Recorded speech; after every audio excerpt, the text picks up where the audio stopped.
Hey. Am I wrong for telling my girlfriend her getting another tattoo will change the way I look at her? I, 23 male, have been dating my girlfriend, 22 female, for around 2 years. She had a tattoo done when she was 18, though I'm not the biggest fan of it, but I've never said anything since she looks stunning regardless. Around a year back, she asked me on my opinion on tattoos and if I'd mind if she were to get another one. To provide context, I'm a practicing Muslim. My beliefs are very important to me and are a massive part of my everyday life. Although she's not religious herself, she has always been fully supportive and respectful towards me and my beliefs. I've never tried to pressure her into my religion or force my beliefs onto her, as it is something that one must explore and embrace themselves. The first time we spoke about it, I explained my stance on tattoos clearly, saying how if I were to choose whether she get one or not, I'd rather she didn't. But eventually, that's not my choice to make, and I try to be supportive as much as I can no matter what she does. Though there isn't a clear mention of tattoos in the Quran, the majority of scholars agree that having tattoos is a big sin. However, people that had tattoos done before they converted don't need to get them removed, which is why I was feeling indifferent about her first tattoo. She told me she understood my point of view, and we haven't spoken about it since. Well, not until last night when she brought up getting another tattoo once again and asked me how I'd feel if she were to do it. I openly told her I won't be the one telling her what to do with her own body, but I believe she deserves to hear my honest opinion about it, and if she were to get another tattoo done during our relationship, I'd see her in a different way.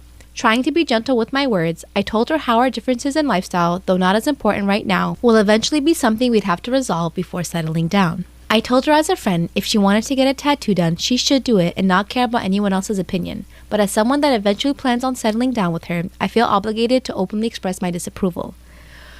What? That's such a contradicting statement. Like, first of all, I don't like this dude. Shortly after, she started crying and told me how she felt I was giving her an ultimatum, which I completely understand and feel awful about. Still, my beliefs remain a crucial part of my life, and I don't think it would have been fair to her if I were to lie about being fine with it either. Lastly, I told her I appreciated her consulting me before making any decisions about her getting a tattoo done won't lead us to breaking up, but it could hinder the way I see our relationship in the long term. Though she eventually seemed unhinged, I can't help but feel I hurt her feelings by not responding how she hoped I would. Am I wrong for the way I reacted? Was there a better way to express my opinion without stirring up an argument? Okay, if you're religious and this is extremely important to you, why are you with her?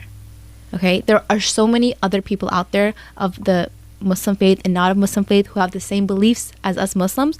Why can't you be with someone like that? Why are you getting your feelings involved with someone who you knew from the beginning was different and didn't align with your morals? And this is the reality of what's gonna happen. Dumbass. This video is gonna get taken down for this kind of attitude. Watch.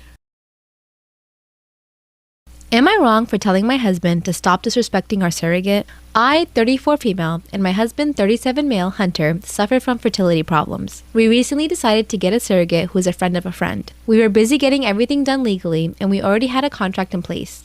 My egg was used, so no worries in this regard, plus our surrogate is a respectful, kind woman who's been keeping her part of the contract intact. But it's my husband Hunter who's been starting to act strange. I've noticed that he's been focusing all of his attention on our surrogate, like skipping work to visit her or get her things that she didn't ask for, chat with her all the time on social media, and also constantly offering to do things for her, like drive her places and sometimes even invite her out or offer to repair her stuff for her. She complained to me about this and even told me about things he's been doing that I didn't even know about, like bringing her gifts.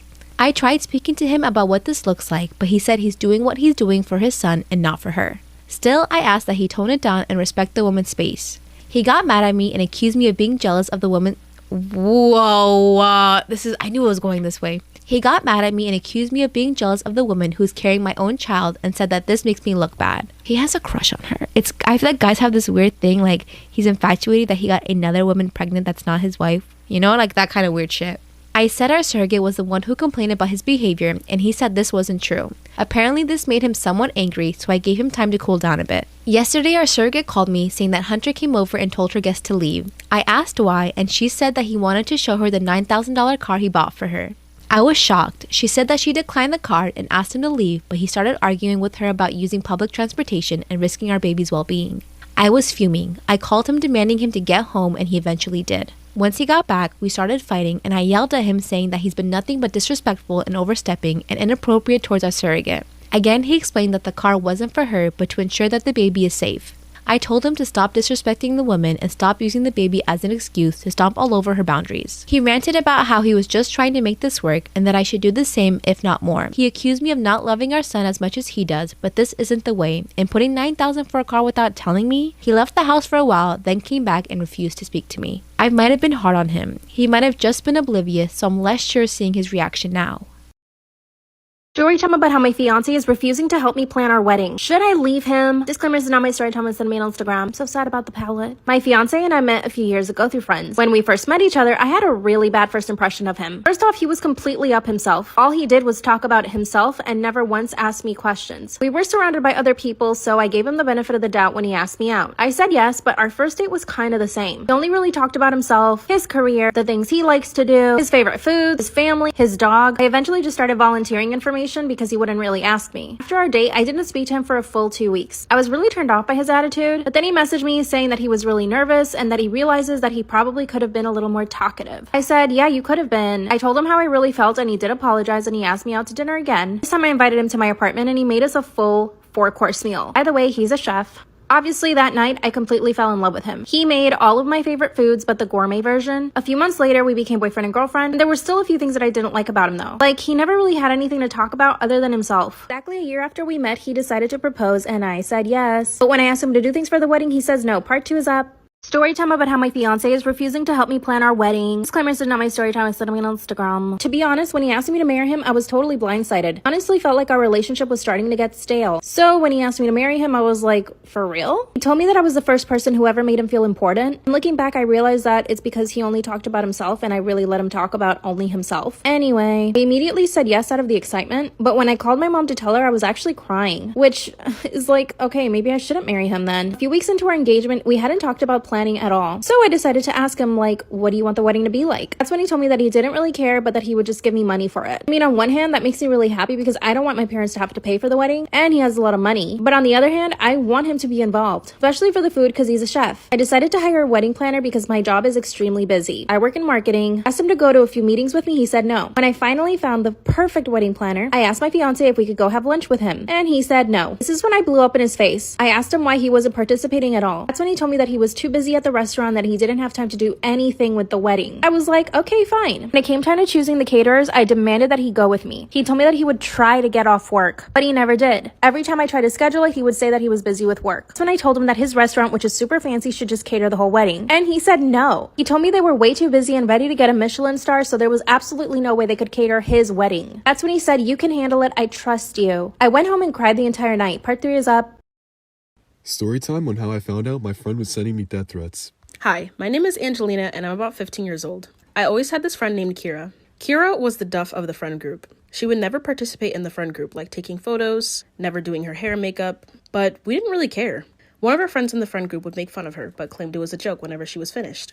But this definitely upset Kira. Kira expressed to me that it upset her, but I just told her, I mean, she's just joking. She's a friend after all. She doesn't mean any harm.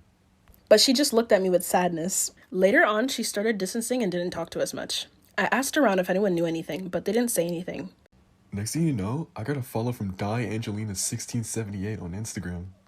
I looked at my message requests and she sent me a message. It said, I'm running out of time. Make sure to follow for part 2. Please follow me.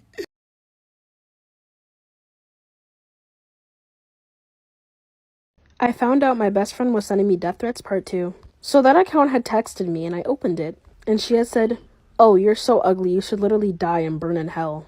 I just was very shocked and I said, who is this?